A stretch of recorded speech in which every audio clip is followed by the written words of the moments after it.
오늘 말씀은 사도행전 11장 15절에서 18절까지의 말씀입니다.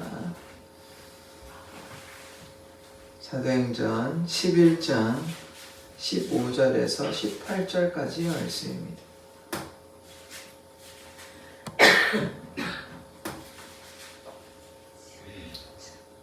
저와 여러분이 교독하도록 하겠습니다. 내가 말을 시작할 때 성령이 그들에게 임하시기를 처음 우리에게 하신 것과 같이 하는지라. 내가 내 말씀에 요한 물로 세례를 베풀었으나 너희는 성령으로 세례를 받으리라 하신 것이 기억나니라.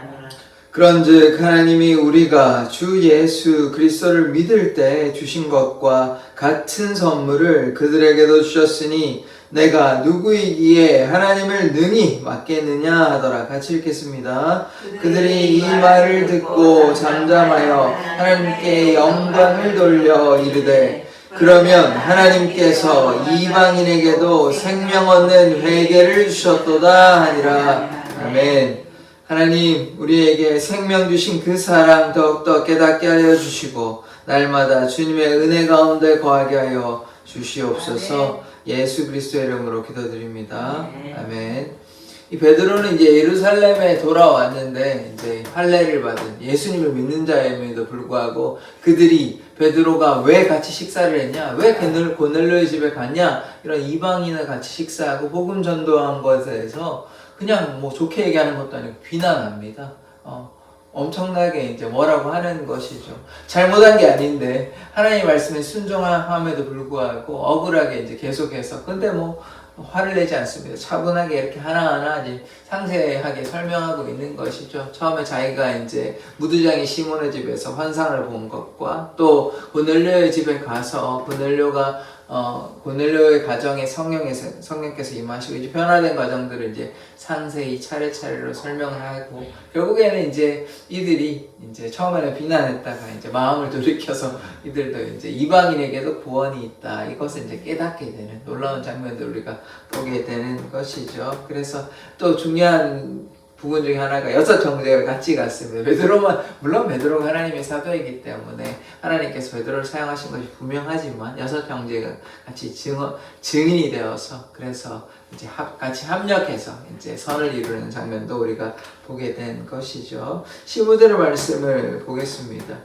내가 말을 시작할 때, 이 말은 이제 뭐 다른 말이 아니라 이제 복음을 증거하는 그 설교의 시작을 얘기하는 것입니다. 성령이 그들에게 임하시기를. 그래서 우리가 예배에 힘써야 되는데 예배에 힘써야 되는 것은 무엇입니까? 하나님의 말씀을 전할 때 무엇이 나타나냐? 하나님의 역사가 나타납니다. 성령이 임재하십니다. 그래서 우리가 예배에 힘써야 되는 것이에요. 성령이 그들에게 임하시기를 처음 우리에게 하신 것 같이 하는지라. 이 처음 우리에게 하신 것과 같은 요게 무슨 말씀이냐면 사도행전 2장에 나오는 예수님께서 승천하시고 오순절에 성령께서 이들에게 임했잖아요. 요 말씀하는 것이에요. 그러니까 이들이 간절히 기도하고 하나님의 뜻 가운데 거하니까 약속하신 보혜사 성령께서 임재하셨던 것처럼 이 고넬료 가정에도 고넬료와 고넬료의 가정 또 고넬료의 친구 이렇게 왔을 때 하나님의 놀라운 역사가 이렇게 나타나는 성령의 임재하심 같은 장면이잖아요. 물론 뭐 환경이 다르고 장소가 다르긴 하지만 뭐 결과적으로는 비슷한 장면이잖아요. 그래서 이런 장면을 이야기하는 것입니다. 그래서 우리가 어떻게 되냐? 우리가 오로지 기도에 힘쓰고 하나님의 뜻 가운데 가하면 누가 임하십니까? 성령께서 임하시는 것입니다. 성령이 임해야 우리 인생의 변화가 있는데요. 그냥 뭐 보셨잖아요. 오늘도 이제 비난하는 이제 유대인 할례인 이 사람들은 예수님을 믿었음에도 불구하고 변화가 없고 이런 것은 뭐 이들이 성령을 받았겠죠. 이들도 성령을 받았겠죠. 그런데 이방인의 구원에 대한 이해함이 없으니까. 그래서 성령 받지 않으면요 예수를 믿을 수가 없는 것입니다. 성령 받아야만 우리가 온전히 예수님 따라갈 수 있는 것이에요. 성령 받지 않냐면 우리가 믿음이 연약하고 자라날 수 없는 것이거든요. 우리가 세상 가운데 헤매인다 이러면 왜 그렇습니까? 성령 안에 거하지 않는다. 성령님의 말씀에 순종하지 않는다. 다른 말로 하나님의 뜻 안에 거하지 않는다. 이렇게 보면 정확합니다. 그래서 우리가 성령 충만함 받아요. 다른 말로 하나님의 영이 우리 안에 가득히 충만할 때 우리가 하나님께서 맡겨주신 사명 감당할 수 있는 것이에요. 그래서 우리 사도행전에서 뭐 여러 말씀 다 중요하지만 성령 충만함 받아야 되는 것입니다. 그게 신앙의 가장 중요한 핵심인 것입니다. 그러니까 성령 충만함 받기 위해서 우리가 하나님 가까이 나아가기 위해서 우리가 기도하는 것이에요. 딴 게 아닙니다. 그래서 하나님 안에 거하기 위해서 성령의 그 역사 가운데 거하기 위해서 우리가 기도하는 것이에요. 그래서 성령이 우리 안에 거하시면 어떤 어려움도 극복할 수 있고 우리가 기쁨과 감사로 살아갈 수 있는 것입니다. 16절의 말씀을 보시겠습니다. 내가 주의 말씀에 요한은 물로 세례를 베풀었으나 이 주님께서 이 말씀하셨잖아요. 요한이 대단한 사람은 물론 대단하지 않은 사람은 아닙니다만 예수님에 비해서 하나님에 비해서는 아무것도 아닌 존재죠. 귀히 쓰임 받은 자입니다. 요단강에서 많은 사람들에게 세례를 베풀었어요. 중요한 선지자일 수도 있고 또 세례 요한의 그 사람은 하나님께서 세우신 사람은 분명합니다. 자기가 광야에 외치는 소리라고 이렇게 비유도 했는데 그러나 물로 세례를 베푸는 것이 이제 중요한 것이 아니죠. 예수님이 오시고 성령님께서 오시면 뭐가 중요합니까? 불로 성령으로 세례를 베푸는 것이 더욱더 중요한 것입니다. 너희는 성령으로 세례를 받으리라 하신 것이 생각이 나노라. 그래서 이제는 더 이상 물론 우리가 목회자가 이제 물로 세례를 베풉니다만은 세례가 끝이 아니고 뭐가 중요하다고 우리가 보고 있습니까? 성령을 받아야 돼요. 성령을 받지 않으면 물론 세례를 받는 것이 예수님을 받아들이는 것이니까 성령을 받았다 우리가 이렇게 이해할 수도 있지만 그러나 그냥 세례받는 의식에만 머물러 있는 것이 아니라 세례가 무엇이냐? 예수님을 받아들이는 것이다. 죄사함을 받는 것이다. 다른 말로 성령을 받는 것이다. 이렇게 보면 결국은 무엇이 중요하냐? 성령을 받는 것이 중요한 것입니다. 성령을 받을 때 우리가 참된 그리스도인이 되는 것이에요. 그냥 교회만 왔다 갔다 하면 그냥 율법과 전통에 얽매이는 할례받은 유대인들의 신앙과 다를 바가 없는 것이거든요. 성령을 받아야만 우리가 완전히 인격적으로도 변화가 될 수 있고 우리의 말과 행동이 변화가 되는 것입니다. 그래서 성령을 받기만 하는 것이 아니라 충만함을 받아야 됩니다. 그러면 이제 우리 사도 바울도 변화가 되고 또 베드로도 변화가 되고 이런 놀라운 역사가 우리가 보고 있잖아요. 마찬가지로 우리도 성령 충만함 받을 때 하나님의 놀라운 역사가 나타나는 것이죠. 사도행전 1장 5절에 보면 이렇게 나옵니다. 요한은 물로 세례를 베풀었으나 너희는 몇 날이 못되어 성령으로 세례를 받으리라 하셨느니라. 예수님께서 올라가실 때, 승천하실 때, 승천하기 전에, 바로 직전에 이런 말씀을 하셨거든요. 그래서 무엇이 중요하다는 것입니까? 이 두 가지를 이제 이것도 중요하고 이것도 중요하다는 뜻이 아니라 물론 세례 받아야죠, 당연히. 세례에 대해서 부정적인 얘기를 하는 것이 아니라 세례도 중요하지만 세례보다 더 중요한 것은 무엇이냐? 성령을 받아야 된다. 하나님의 영을 받아야 된다. 이것이 중요한 것입니다. 세례는 하나의 의식인 것이죠. 제사함의 의식인데 예수님께서 지금 세례만 중요하면 성령 받으라 이런 얘기 안 하셔도 되잖아요. 그런데 성령 우리가 받아야 된다. 하나님의 영이 우리 안에 임재. 그러니까 예수가 우리 안에 어떻게 거하시냐? 성령을 통하여 예수님께서 우리 안에 거하시는 것이에요. 예수님 이제 안 계시잖아요. 우리 예수님 따로 이렇게 눈으로 만나는 거 아니잖아요. 2000년 전에 이미 하늘로 올라가셨는데 어떻게 예수님 우리가 만날 수 있습니까? 성령을 통하여 예수의 영, 우리가 하나님의 영, 성령을 통하여 예수님 만나고 성령을 통하여 하나님 만나는 것이에요. 그래서 우리가 성령 받아야 하는 것입니다. 그것이 우리의 인생에 중요한 것이죠. 17절의 말씀. 그런즉 하나님이 우리가 주 예수 그리스도를 믿을 때에 주신 것과 같은 선물을 그들에게 주셨으니 이 선물이 무엇입니까? 곧 성령이에요. 성령. 하나님의 선물입니다. 성령은 아무나 주시지 않아요. 예수님을 믿는 자에게, 예수님께 순종하는 자에게 성령의 선물이 성령께서 역사하시는 것입니다. 그래서 내가 누구이기에 하나님을 능히 맞겠느냐 하더라. 그러니까 이들에게 이제 자신의 이 상황을 여러 가지 설명하잖아요. 처음에 환상도 보고 내가 고넬료의 집에 갔는데 그들에게 성령이 임함을 보고 이 성령께서 임하시는 게 얼마나 하나님의 역사냐. 나와 같이 그렇게 우리와 같이 이렇게 임했는데 내가 무엇이 간데 내가 하나님을 맞겠느냐 이런 얘기 하잖아요.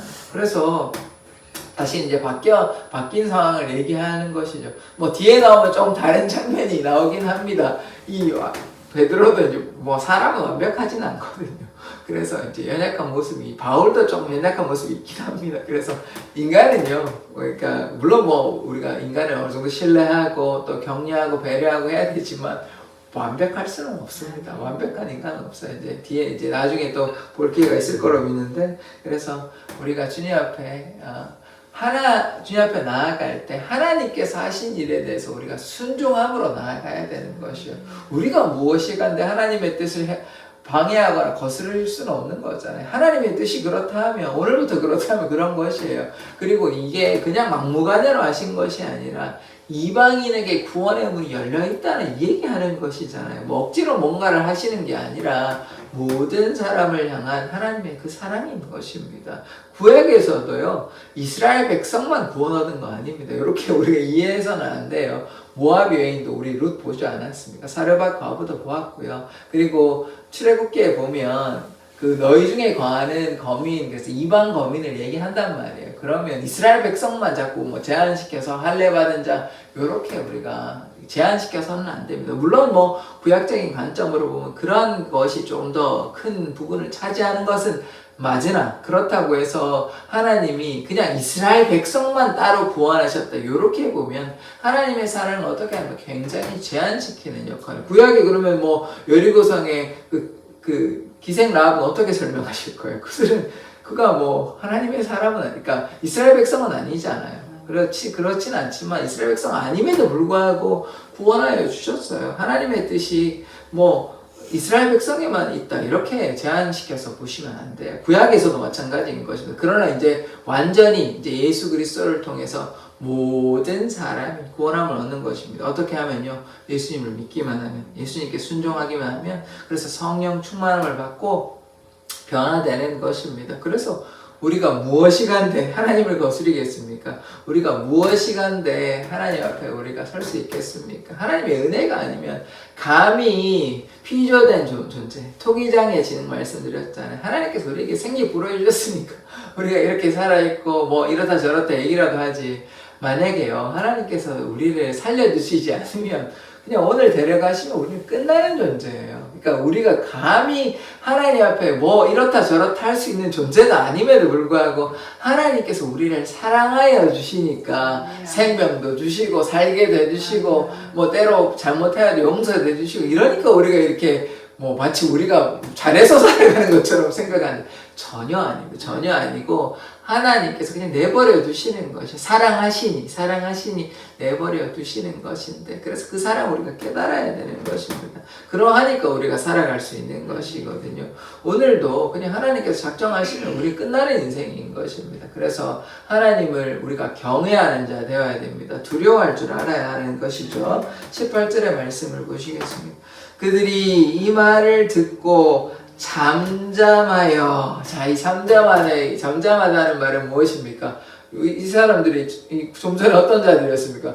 비난하던 자들이었습니다. 네가 뭔데 가가지고 왜 이방인과 식사를 해? 복음 증거해? 이런 얘기했는데 실컷 이제 설명을 하니까 우리들이 어리석고 내가 어리석고 깨닫게 이것도 참 은혜죠. 이렇게 말씀 듣고 깨닫지 못하는 사람도 참 많이 있습니다. 말씀을 들어도요 깨닫지 못하고 깨닫는 게 참 은혜입니다. 이 별거 아닌 것 같아도 가만히 그냥 넘어가는 장면이 아니에요.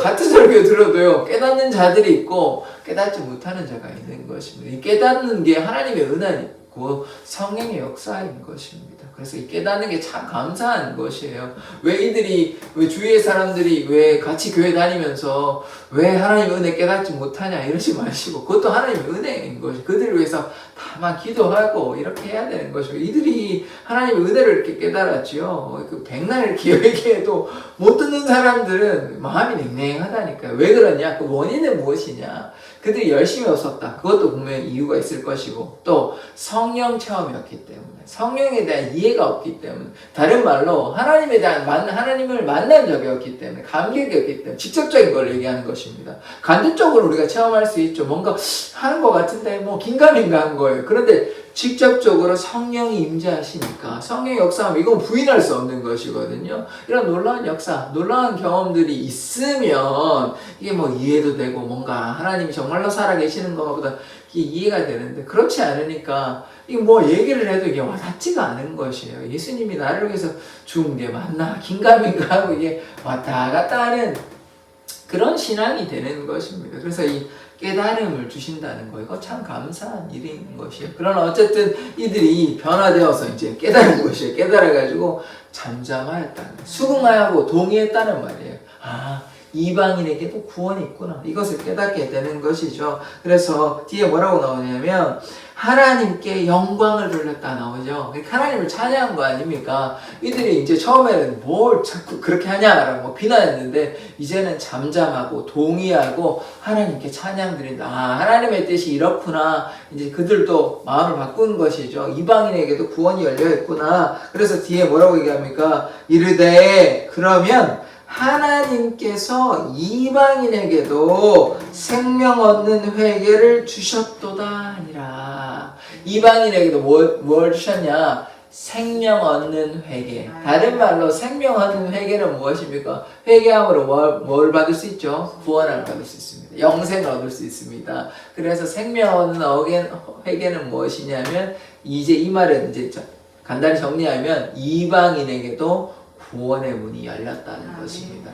예수를 믿으면요, 이방인도 구원 얻을 수 있는 것입니다. 이제 이들이 깨달은 것이에요. 이들도 예수 믿는 자들인데 이들이 이방인에게는 구원이 없다라고 생각했는데, 이제 이방인도 구원의 문이 열렸다라는 것, 생명 있는 회개, 생명 얻는 회개를 이제 받을 수 있다라는 걸 깨닫게 되는 것이죠. 그래서 이제 모두에게 복음의 문이 열려 있는 것입니다.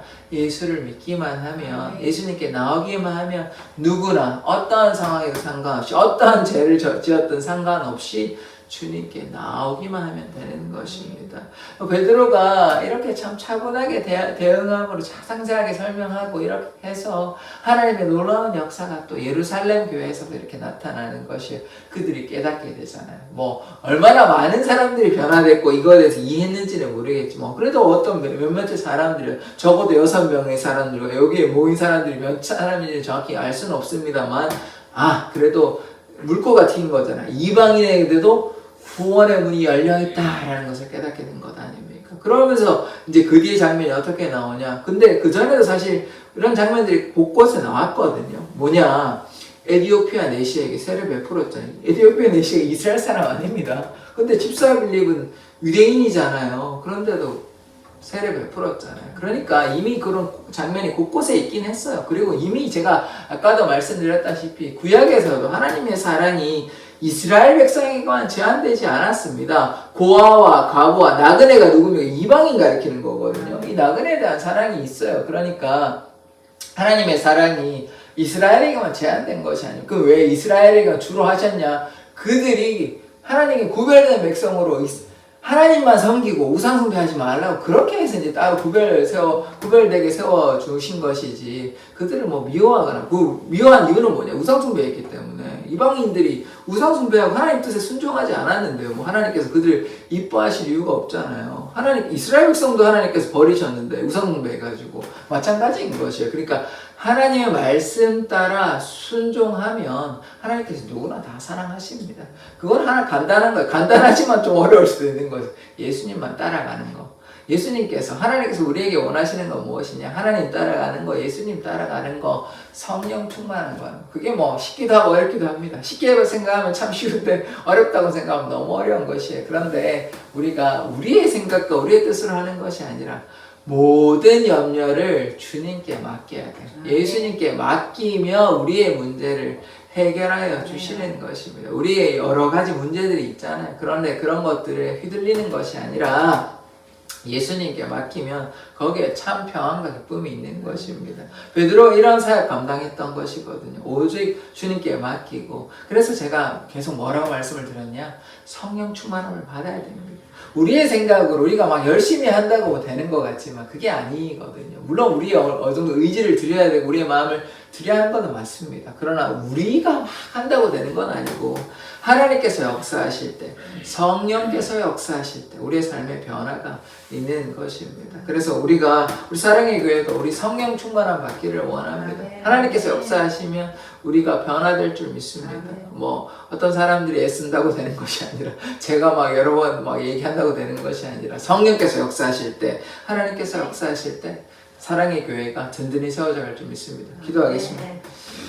하나님, 베드로가 예루살렘으로 돌아가서 그들에게 하나님의 그 놀라우신 그 사랑, 이방인에게도 구원이 있음을 증거하였습니다. 그래서 그들이 변화되어서 처음에는 비난하였지만 그들이 깨닫고 또 하나님의 그 사랑, 이방인을 향한 하나님의 그 사랑도 깨달았습니다. 하나님, 우리 사랑의 교회가 하나님의 그 사랑을 날마다 증거하며 주의 이웃들에게 그 예수 그리스도의 사랑, 생명 얻는 회개, 그 구원의 문을 활짝 열어주셔서 이방인들에게 하나님의 그 사랑을 증거하여 주셨던 것처럼 이곳 가운데, 제천지역 가운데 하나님의 그 사랑을 전하여 주시옵소서. 우리를 사용하여 주시옵소서. 예수 그리스도의 이름으로 기도드립니다. 아멘. 주기 너머를